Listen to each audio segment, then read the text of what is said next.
Tinalakos ni Vice President Sara Duterte ang sabina ng NBI kaugnay sa banta niya sa buhay ni na Pangulong Bongbong Marcos at iba pa.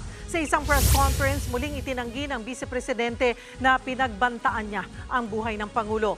Hindi raw dapat ituring na active threat ang pahayag niya at wala raw mangyayari sa Pangulo kung hindi mamamatay si VP Sara. Git niya rin, totoong mayroong banta laban sa kanyang buhay. Nababahala nga raw siya nang malaman niyang pinaigting ang seguridad ng Pangulo. Hindi actionable yun.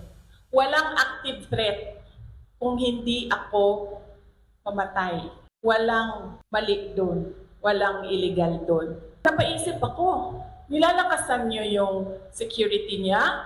Ibig sabihin ba nun, papatayin na ako? Why for? Will you double the security? Binanggit ni VP Sara na tila ginagawa raw sa kanya ang ginawa kay dating Congressman Arnie Teves. Yan ay ang paggamit ng anti-terrorism law para maipit siya. Tingin daw ng bise ay ginigipit siya para masibak siya at maging Vice President si House Speaker Martin Romualdez.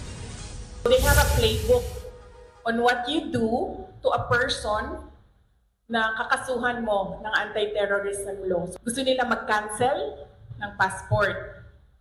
Gusto nila mag-red notice sa international. So hindi ka makakagalaw overseas. Gusto nila mag-amlak. Anti-money laundering violations. So ibig sabihin nun, i-freeze nila yung pera mo at yung properties mo.